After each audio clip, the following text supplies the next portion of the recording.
우리 찬양 감사합니다.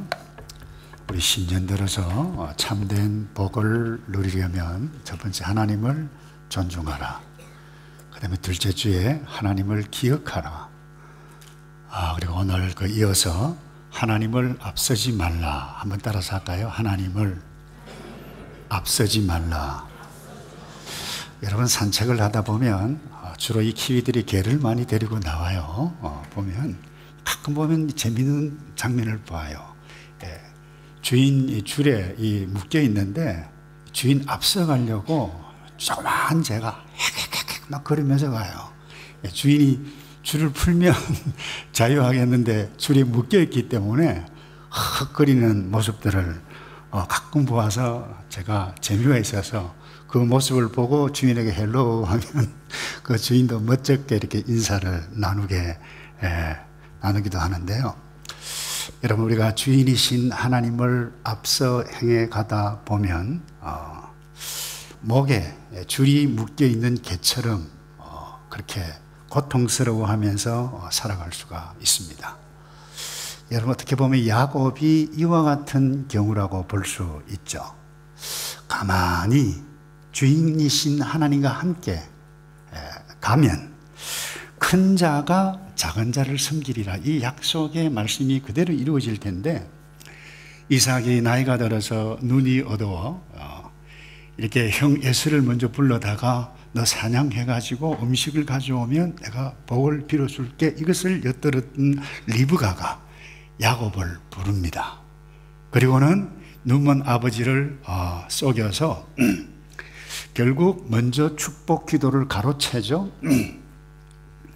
여러분이 머리가 좋고 똑똑하고 이러면 이 잔머리를 잘 굴리죠.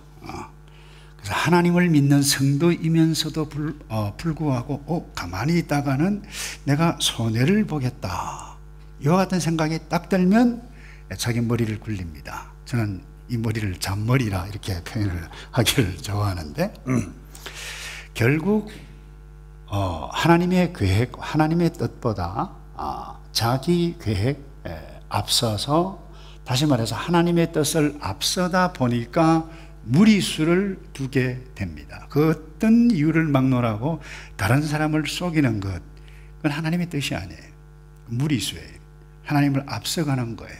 그래서 무리수를 써가면서까지 앞서 행해 가다 보면 어떤 일이 일어나는가? 오늘 본문에 7절입니다. 야곱이 심히 두렵고 답답하여 자기와 함께한 동행자와 양과 소, 낙대를 두 떼로 나누었다. 그리고는 에서가 와서 한 떼를 치면 남은 떼는 내가 그 떼를 가지고 도망하리라. 여러분, 20여 년 동안이라 보지 못한 형을 이렇게 새롭게 만나는데 왜 두렵고 가슴이 답답해질까요? 여러분, 과거에 하나님의 어느 순간에 하나님을 앞서 무리수를 두게 되어지면 이와 같은 일들이 일어납니다. 그래서 오늘 하나님을 앞서 행해가지 않기 위해서 먼저 우리가 지혜 있게 생각해야 할 것은, 내가 하나님을 앞서 가면 어떤 불행이 오는가, 이것을 미리 알았으면 좋겠어요. 여러분, 어느 순간에 내가 하나님을 앞서 가는 일 때문에 무리수를 두게 되어지면 어떤 일들이 일어나는가? 관계가 파괴됩니다. 한번 보세요.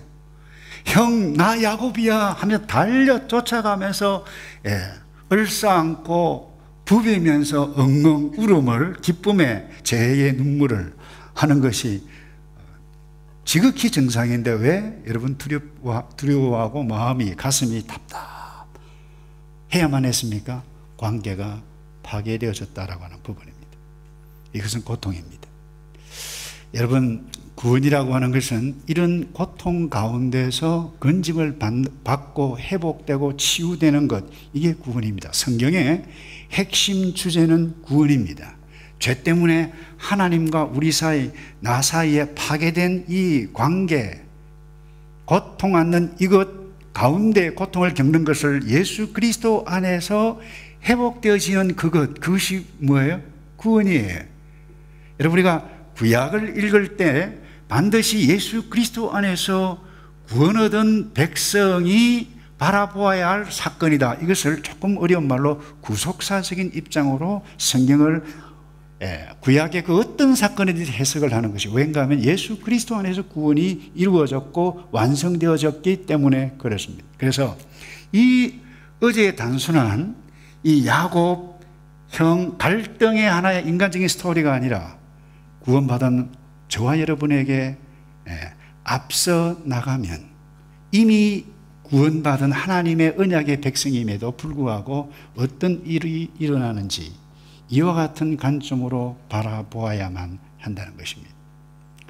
여러분, 하나님의 백성임에도 불구하고 하나님을 앞서 행해가는 일들을 행하다 보면 이미 우리에게 구원이 임했는데 치명적인 아픔과 고통을 느끼게 되어집니다. 천국을 누려야만 하는 백성임에도 불구하고 고통이 온다는 거예요. 혹시 이 가운데 내가 지금까지 이 땅에 살아가면서 석연치 않은 관계, 부담스러운 관계, 보기 싫은 관계 있다라고 하면 예수 그리스도 안에서 이와 같은 관점으로 그 관계를 쳐다보는 것, 그게 저와 여러분이 오늘 해가야 할 과제 가운데 하나일 수 있습니다. 두 번째요. 여러분, 어떤 일이 일어납니까? 하나님을 앞서 행해가다 보면 무리수를 두면 어떤 일이 일어나는가? 가지 않아도 될 장소에 갑니다. 그것도 1, 2년이 아닙니다.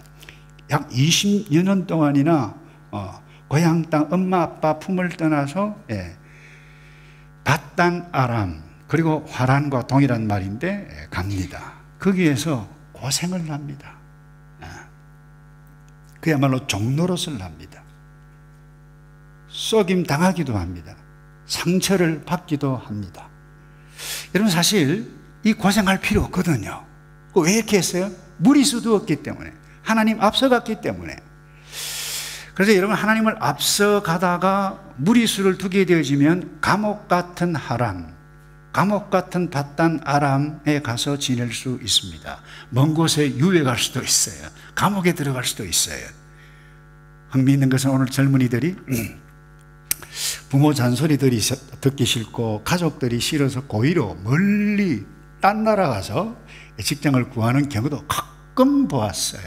물론 여러분, 오늘날 글로벌 이 시대이기 때문에 자기가 공부했고 원하는 직장, 좋은 직장 멀리 갈 수 있는 것, 그건 당연한 거예요. 독립적으로 하나님과 뿐만 아니라 가족들과 좋은, 멀지만 원거리지만 교제를 나누는 것 당연한 것입니다. 그런데 고의로 내가 멀리 간다, 부모 잔소리 듣기 싫어서, 그건 아니라는 거예요. 하나님께서 우리 인간에게 주신 가장 기본적인 가치를 거부하고 거역하는 것일 수 있다라고 하는 부분. 그래서 내가 앞서 행해가다 보면 이와 같은 일들이 일어날 수 있다. 한번 돌아보시기를 바랍니다. 그리고 어떤 일이 일어나느냐? 하나님 앞서 행해가면 주변의 사람들, 가족들에게, 이웃들에게 고통을 줍니다. 속임을 당한 형에서 마음의 분이 극에 달했어요.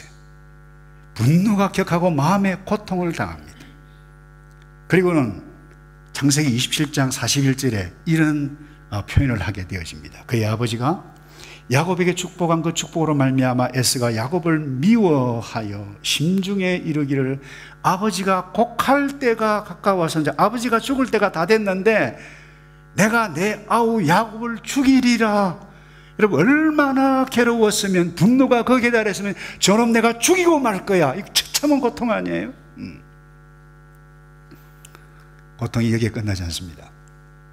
이 말을 들은 부모 이삭과 리브가 마음이 찢어질 듯이 아픕니다. 급히 야곱을 부릅니다. 너 큰일 났다. 너 외삼촌 집에 피해 가서 있어야 되겠다. 이 창세기 27장 45절에 너 형의 분노가 풀려 내가 자기에게 행한 것을 잊어버릴 때까지 잊어버리거든. 내가 그 사람을 보내어 너를 거기서 불러올 테니까 빨리 도망가라, 피신하라. 하루아침에 내가 두 아들을 잃는 그 모습을 내가 보기 원치 않는다. 그런데 안타까운 것은 리브가는 이 야곱을 보낸 이후에 더 이상 보지를 못합니다. 아들을 보기 전에 죽습니다. 얼마나 아픔인가요? 뿐만 아닙니다. 미래까지 악영향을 미치게 됩니다. 여러분, 동생을 하란이 밧단 아람으로 보낸 피신을 보내면서 이 이삭과 리브가가 당부를 합니다. 너 헷 사람, 가나안 족속, 가나안 여자들과 결혼하지 말아라. 이 말을 딱 들었어요. 누가요? 형이 에서가. 이미 결혼을 해서 아내가 둘이나 있었습니다. 그런데 이 말을 딱 듣고 난 다음에 한 반응이 무엇인가 하면 창세기 28장 8절에 이름 보세요. 에스가 또 본적 가나안 사람의 딸들이 그의 아버지 이삭을 기쁘게 하지 못하는지라 이 에스가 이스마엘에게 가서 그 본 처들 외에 결혼에 이미 처가 둘이 있습니다. 아브라함의 아들 이스마엘의 딸이요 느바요의 누이인 마할렛을 아내로 맞이하였더라. 뿐만 아닙니다. 창세기 36장 1절에 보면 히위 족속 가나안 여자죠. 오홀리바마라고 하는 여자를 또 아내로 선택합니다. 왜 이렇게 했을까요? 두 가지 해석이 있습니다만 결론적으로 하나만 이야기하고 부모에 대한 반항심일 수 있다는 것입니다. 부모의 마음을 고의로 아프게 했을 가능성이 여기에 있음을 우리는 알 수 있어요. 이 얼마나 비극이에요. 여러분 한번 여쭤볼게요. 야곱이 아비도 속이고 형도 속이기까지 하면서 축복 기도를 받지 않았다라고 하면 하나님께서 약속하신 복을 받지 못했을까요? 그렇지 않습니다. 하나님께서 약속하신 것은 반드시 이루어집니다. 이미 리브가를 통해서 약속했어요. 큰 자가 작은 자를 섬기리라. 왜 그렇게 하셨는지 하나님의 섭리이기 때문에 우리는 그대로 어셉트해야 돼요. 그 약속은 반드시 이루어져요. 근데 가만히 있다간 뭔가 불안해요.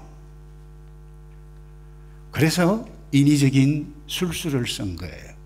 하나님 앞서 행해 가신 것입니다. 그러면 누구든지 하나님을 앞서 행해 가다가 무리수를 두면 누구든지 고통을 겪게 됩니다. 성경에 이와 같은 사람들이 수두룩해요. 대표적인 인물이 아브라함입니다. 아브라함이 75세 때 부름을 입었어요. 땅, 아들 주겠다. 그런데 인간적으로 생각해 보니까 얻을 재간이 없어요. 그래서 하루는 아내가 사례가 이야기를 합니다. 여보, 아무리 생각해봐도 나는 임신할 수가 없을 것 같으니까 창세기 16장 11절입니다. 여호와께서 내 출산을 허락하지 아니하셨으니 하나님이 이미 허락하셨어요.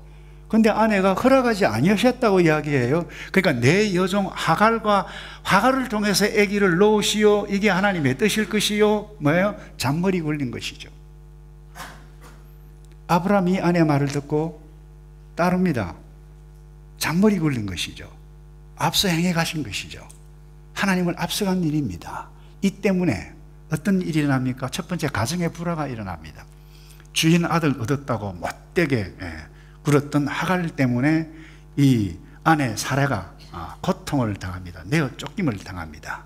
갈등이 그때부터 일어납니다.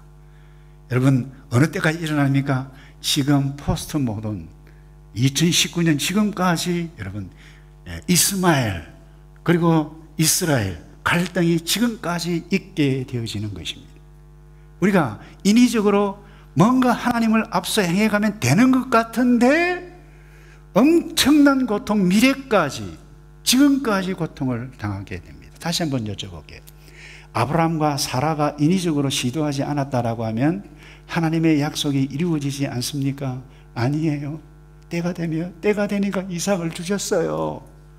여러분, 야곱과 리브가의 장께 부려 이삭을 속이지 않아도 하나님께서 주셨던 약속은 반드시 이루어진다. 오늘 저와 여러분에게 주신 약속이 무엇입니까? 구약이에요. 신약이에요. 그건 약속이에요.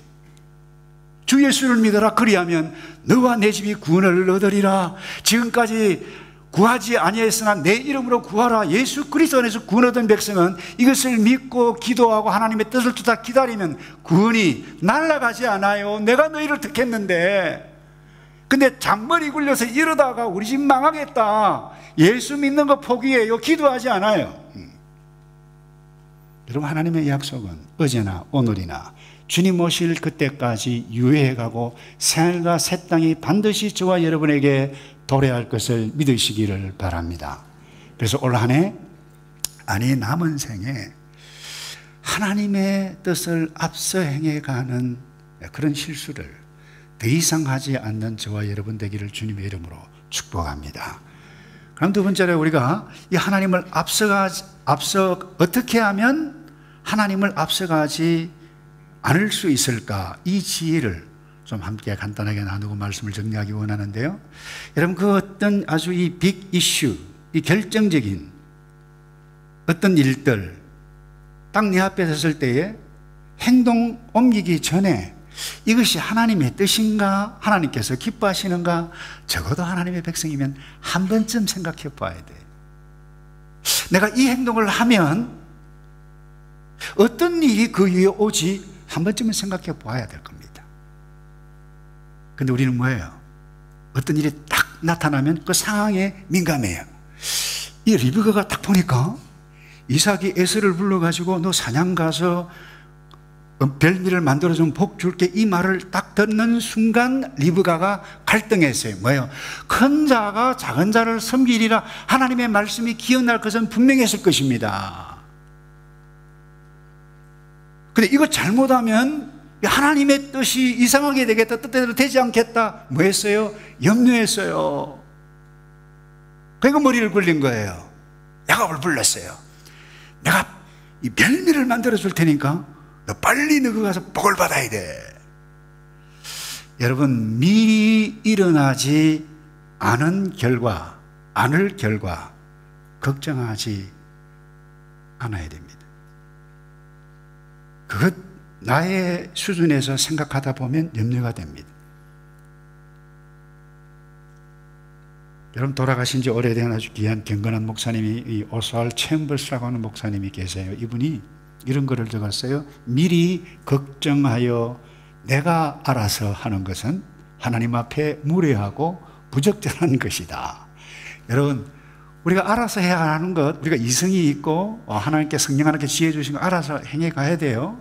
그러나 중요한 것은 아주 크리티컬, 아주 결정적인, 아주 중요한 사안인데, 이와 같은 부분들, 내가 미리 걱정하여 내가 알아서 하는 것은 하나님 앞에 무리하고 부적절한 것이다.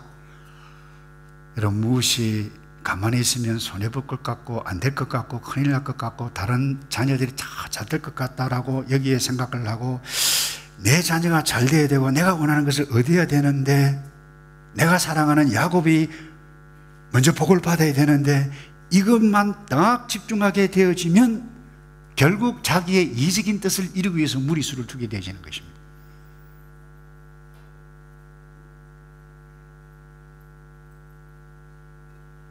그러면 그 어떤 일이든지 하나님의 뜻 생각하지 않습니다. 물어보지도 않습니다. 목적만 이루면 됩니다. 그러니 무리수를 대는 것입니다. 그러면 반드시 고통을 당합니다. 누가요? 자녀가. 제가 요즘 그 한국에 인기 있는 드라마 스카이 캐슬이라고 있어요. 이 뉴스 시간에 3분이나 하라 해가지고 오늘날 한국의 교육 현실에 대해서 이야기를 하는데, 그 스토리가 이래요. 부모가 원하는 것은 어떻게 하든지 그야말로 스카이입니다. 서울대 의대에 들어가는 거예요.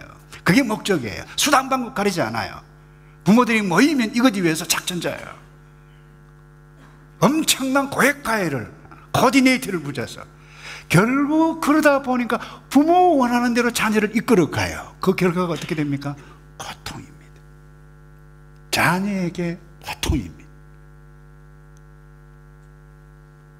여러분, 하나님을 앞서가지 않는 지혜를 우리가 꼭 기억해야 할 것은 무엇인가 하면, 두 번째로 하나님을 의지하는 것입니다. 불리한 상황이 딱 닥치면 그 어느 누구든지 그 이 불리한 상황 빨리 헤쳐나가고 응급처치해가고 이렇게 하기 쉽지, 그 상황에 민감하기 쉽지, 하나님을 의지하고 하나님의 뜻에 합당한가, 이렇게 생각하기는 어느 누구도 쉽지 않다고 봅니다. 그럼에도 불구하고 저와 여러분이 앞으로 금년 한 해 인생 살면서 중요한 선택의 기로에 섰을 때에 상황에 민감하면 무리수두입니다. 실수합니다.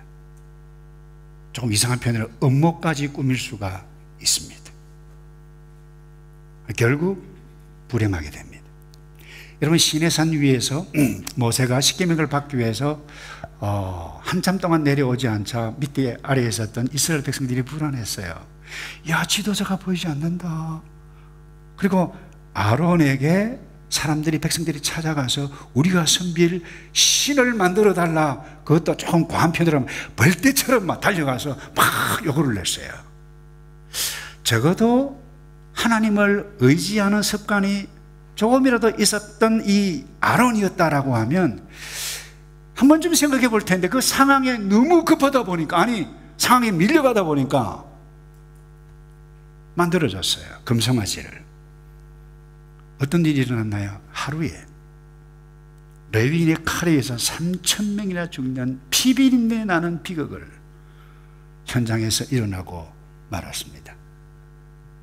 만약에 아론이 하나님의 뜻은 하나님의 뜻이 아니다라고 했다라고 하면, 그것, 하나님의 뜻이 아닌데 내가 이래서는 안 된다 라고 하나님을 의지하는 조그만 표현이 삶 가운데 거기에게 있었다라고 하면 그런 일들 일어나지 않았을 것입니다.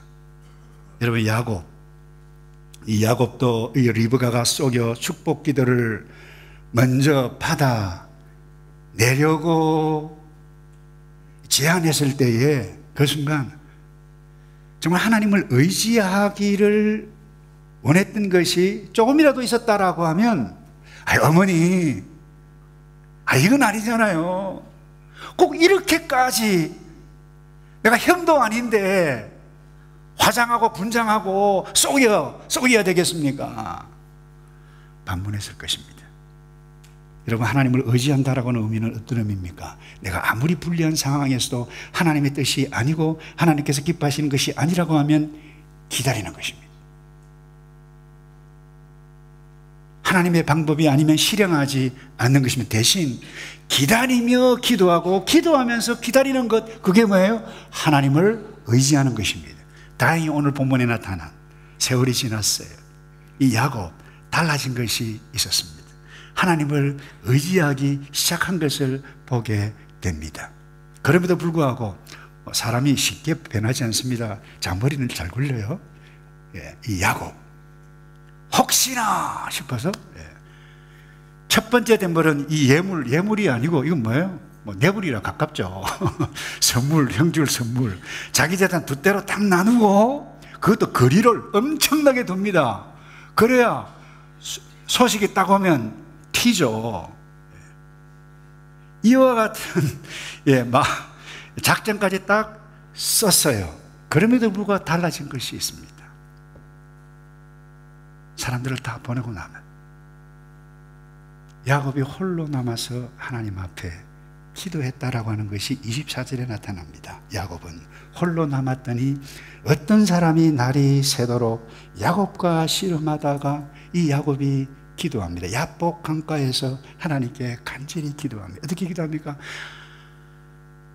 하나님 아니시면 나 형 감당할 수 없습니다. 이 이야기 아니에요? 하나님께서 보내신 이 사자를 붙들고 씨름하듯이 기도합니다. 여러분, 하나님을 의지한다라고 하는 것은 바로 여기에 있습니다. 전적으로 주께 내어 달려 기도하는 것입니다. 여러분들 앞에 산적해 있는 그 어떤 문제, 사업 문제, 자녀 문제, 미래 문제, 그 인간관계 갈등 문제, 그 어떤 문제든지, 여러분, 그 문제를 놓고 하나님을 의지한다라고 하는 증거가 무엇입니까? 그것은 하나님 앞에 나와서 홀로 주께 간절히 기도하는 것이라 할 수 있습니다. 야곱은 아주 민감한 상황을 놓고 어제 하지 않았던 기도를 하나님께 합니다. 복 주세요. 하나님 도와주시지 않으면 안 됩니다. 하나님 도와주십시오. 여러분, 현재 여러분들이 그 어떤 민감한 사안, 여러분 앞에 있을 것입니다. 여러분 생각만으로, 여러분의 머리만으로, 여러분의 고민만으로, 여러분의 아이디어만으로 하면 하나님의 뜻이 아니라 내가 원하는 뜻, 여기에 민감하다 보면 무리수들 수 있습니다.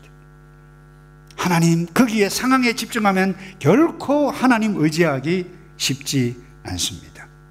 입장 바꾸어 놓고 생각해 보십시오. 이런 기도가 아닙니다. 하나님을 의지하는 기도는 하나님의 뜻을 찾습니다.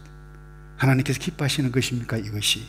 그리고 묻고 찾고 두드릴 때에 하나님께서 인도해 가시는 성령 하나님께서 저와 여러분을 반드시 하나님의 선하신 길을 열어주실 줄로 믿습니다.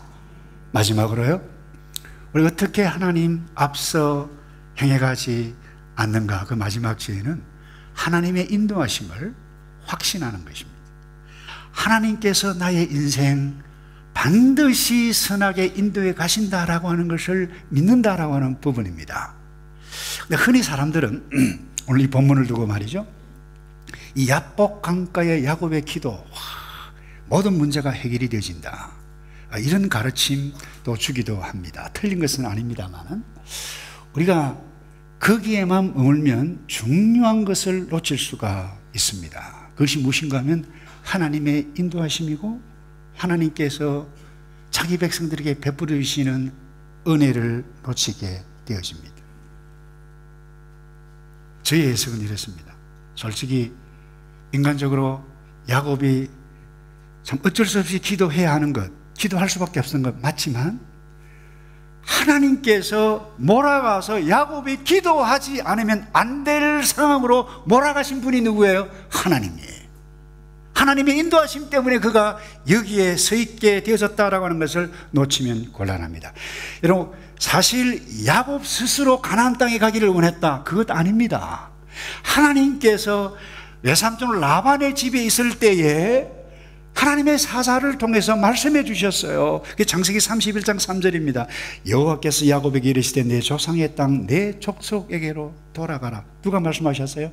하나님. 내가 너와 함께 있으리라 약속하셨고 인도하셨던 분이 누구예요? 하나님이에요.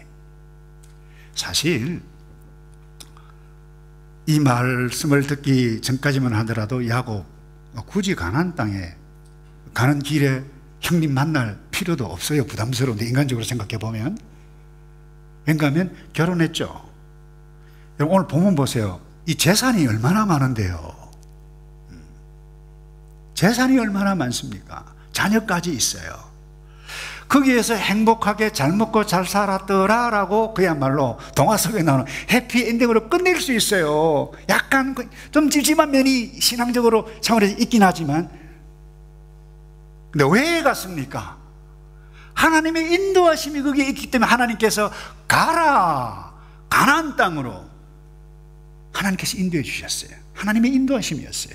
그리고 오늘 본문 읽지는 않았습니다만 오늘 32장 1절에 보면 이런 말씀이 있어요. 하나님의 야곱이 가는 길에도 하나님의 인도하심이 있었어요.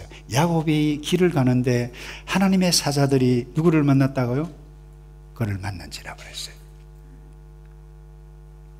하나님께서 가라 했어요. 도중에 하나님의 사자들을 보내어서 그를 만났습니다. 야복 강가에 씨름하며 기도하게 하신 분도 하나님. 하나님께서 이 모든 것을 인도하셨습니다. 또 하나, 기도하는데 하나님 복 주시지 않으면 안 됩니다 라고 막 씨름을 하는데 하나님의 성육신, 구약의 성육신이라 볼 수, 하나님의 현현이라 볼 수 있습니다. 하나님의 사자가 개역판에는 환도뼈라 되어 있는데 여러분 세번역에는 허벅지 관절이라 그랬어요. 관절을 쳤어요. 어긋납니다. 제대로 걷지를 못합니다. 접니다. 그렇게 하신 분도 하나님이셨습니다. 근데 이것을 두고 성경 오늘 본문 29절에 무엇이라고 마지막으로 기록하고 있는가 하면 거기서 야곱에게 축복하신지라. 이해가 되십니까 여러분? 한 대 맞아서 허벅지 관절에 문제가 생겼는데 그걸 복이라고 그래요? 우리는 이것을 믿어야 돼요. 이것이 믿음이에요. 하나님께서 쳐서 허벅지 관절이 부러지든 어긋나든 저는 모습이라도 하나님께서 하셨다라고 하면 내가 알지 못하는 엄청난 하나님의 복이 여기에 있다라고 하는 것을 믿는 것이 신앙인의 자세인 줄로 믿습니다. 축복받은 야곱 다리 절었어요. 축복이에요.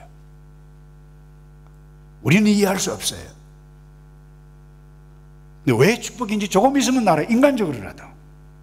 형 에서를 만나는데 멀리 보니까 형이 와요. 이 동생이 지팡이를 들고 절면서 오는 모습을 누가 보나요? 형이 봅니다. 만약에 이렇게 생각해 봅니다. 형을 딱 만나는데 넥타이 딱 메고 폼 빡 잡고 말이죠. 요즘 말로 하면 뭐 캐디락입니까? 차를 딱 하고 막 기름 반질반질하고 하면 속으로 저놈 날 속여 저렇게 됐군. 열받아 가지고 한 칼에 날아갈 수 있어요. 근데 야곱 재산 많았어요. 하나님께서 야곱과 기도하게 하셨어요. 다리 절게 하셨어요. 근데 지팡이 어떻게 보면 쓸쓸하게 초라한 모습일 수 있습니다. 그것도 먼 거리에서, 바로 옆이 아닙니다. 가면서 점점 거리가 있는데 장세기 강에 했을 때 2년 전에 기억했잖아요. 무릎을 꿇고 그것도 힘들게 절을 몇 번씩이나 합니까? 7번씩이나 형님 할 때 형이 찾아와서 너 야곱이 아니냐 얼싸안고 울어가며 형님 이 예물 당신 것입니다 하실 때 야 예물이 무엇이 필요하냐? 나도 예물, 나도 재산이 많다. 이와 같은 일들을 누가 가능하게 하셨나요? 하나님이십니다. 말씀을 정리합니다. 하나님은 저와 여러분 하나님의 백성이기에 반드시 선하게 인도하시는 신실하신 하나님이신 줄로 믿습니다. 남은 생에 더 이상 하나님을 앞서지 않기 바랍니다. 나의 장래 문제, 자녀 문제, 재산 문제, 어떤 문제, 내가 하나님의 뜻을 붙잡고 기다리고 하나님께서 기뻐하시는 그런 믿고 나갈 때 반드시 하나님께서 우리를 선하게 인도해 주시고 지키시는 그 하나님 감사하며 찬양해가는 이 한 해 남은 생에 되기를 주님의 이름으로 축복합니다. 다 같이 기도하겠습니다. 아버지